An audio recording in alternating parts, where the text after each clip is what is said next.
زما د واتس اپ ډیټا چې کومه ده د هیک شوې ده یا زما ګیلري چې کومه ده دا بل څوک ګوري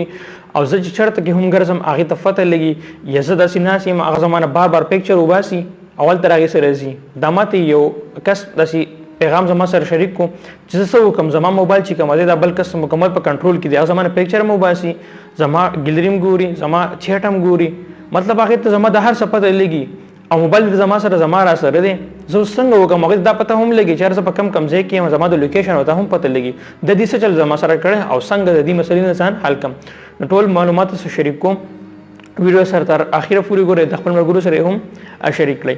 ټول نه پیل تاسو دا وایم چې زموږ سره چې کوم دا انډرایډ کوم موبایل وي ټیکنو وي انفینکس وي سامسنګ وي دا موبایل چې موږ کوم یوز کوو دا ډېر په اسانه سره مکمل ټریک کیږي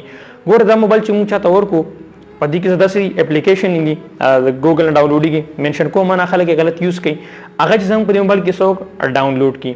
ډاونلوډ یې کړي آی کې خپل جیمیل ورواچوي هغه اپلیکیشن چې کوم د سکرین غایب شي ختم شي چې ختم شي پاکي خپل جیمیل هغه ورواچوي نو بیا چې موږ هغه وغواړو زموږ کیمرې اکسس کولی شي کیمران کولی شي زموږ ګیلري کتی شي زموږ لوکیشن معلومولی شي زموږ چیټ کتی شي یعنې داسې ډېرې خبرې دي چې هغه زموږ په دې موبایل کې کولی شي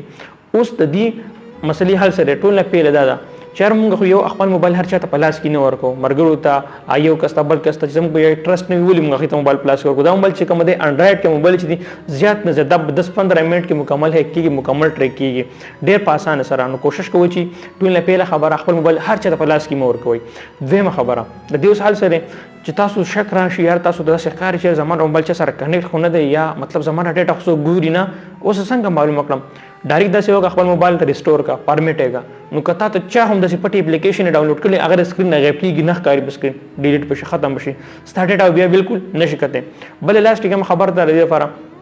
کوشش کی انسان دا غواړي چې هر ځای ډېر زیات سیکیور پاتې شم په دې 2022 په ټایم کې په دې وخت کې نو